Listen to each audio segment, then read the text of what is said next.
Let's have a quick one.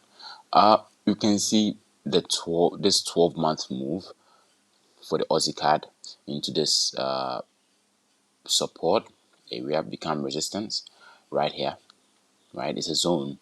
I use a RSI for both my support and resistance zones. I don't use resistance lines, I use resistance zones. All right, so in this 12 months move, what we can identify is this area right here was a support zone, right? This whole area right here is a support zone, and above it we have I think yeah, we might not have, yeah, we might have a resistance zone up here. That's so we actually speculating that the bears would move in at this area to push prices down further, but we don't know yet, so we can just follow along. And if we move to the weekly, right? Over the past few 1, 2, 3, 4, 5, 6, over the past few 6 weeks, right? We've had a strong bearish momentum move, right? Meaning that the bears are responding to that particular resistance zone, right? And what we can do is to also react. Now we have this zone right here, up here, right, up here, yeah, go, yeah, there, right, on the weekly time frame, and this zone actually marks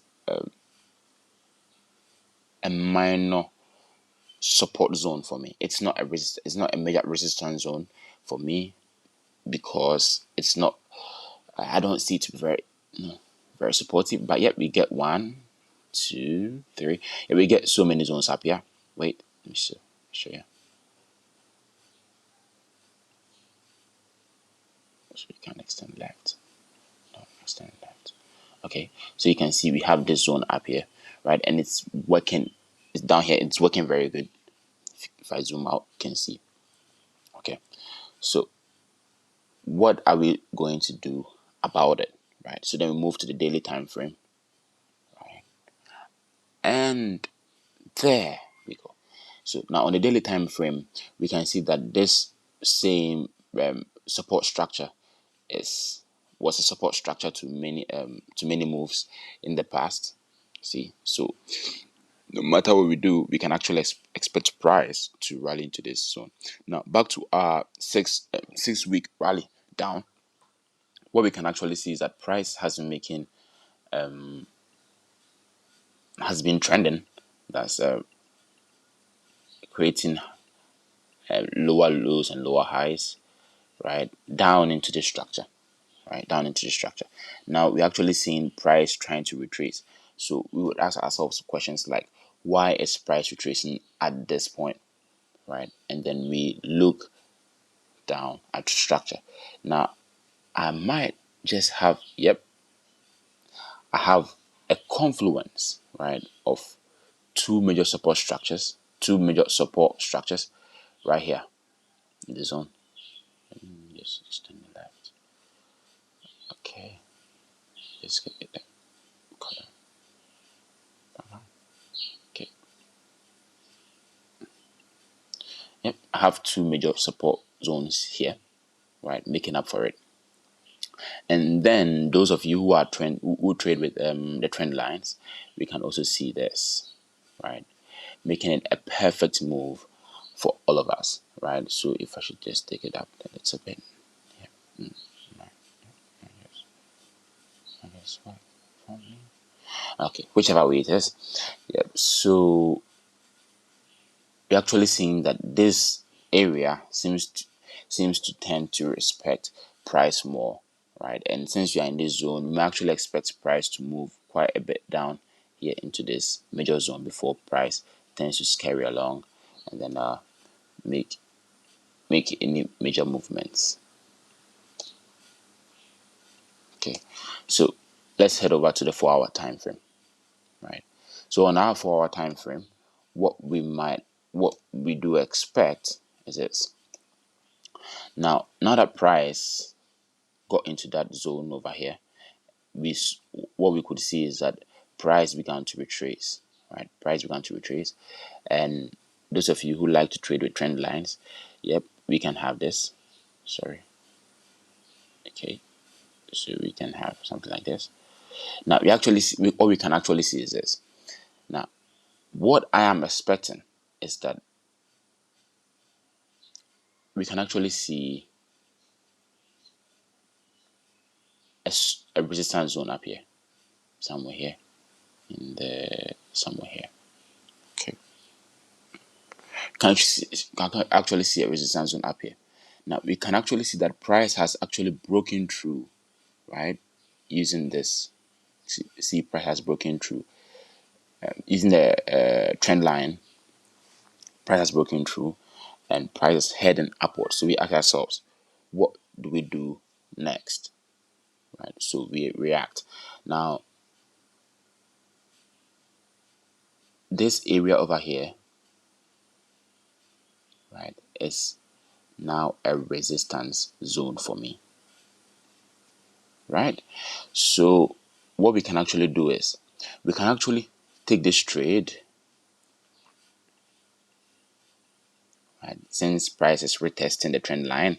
Yes, so it's a breakout and retest. So what we can actually do is we can actually take this trade right here, anywhere here, and place our stops beneath this one. Okay, you see? Yep, yep. And then we can actually hope to take maybe a 2:1, just a 2:1, or maybe 2.5:1 fib ratio on it. You might never know. But those of you who want to go further, right, further into the 1 hour time frame, this is what you might have. This is what you might be waiting for to get a better move of the market. Now you see, price actually, right, made one very strong major move here, right? So it means that price bounced off in this area, right? So let's have it here, right? That's a move that price made in this area, finding resistance, finding support here. So if we are supposed to take a trade here, we have one resistance up here, support up here. We have one down here. So with the help of a trend line, right, we can make appropriate decisions right now and say that now, if price bounces here, right, and since price makes it up again, but price makes a bullish move, we take a trade, right, and then we place our stops. We see anywhere here, we place our stops. There you go, as tight as possible, right, into our major. You could go as far as you want, because we didn't have price breaking through until that area, right, that zone over here. So yep, you could have a 5:1, at least a 5:1. Don't be too greedy. 5:1, 5:1. Or if price, right, breaks this structure, right, so let's say price tends to break this structure down and retest this zone, they might also try to take a trade down here, right, with no. But right now, as the saying goes, a bird in hand is better than two in the bush. So let's look up for this trade and I'll update you as what's going on. You can follow me. You can send me a message. I reply if you have any questions. Thank you.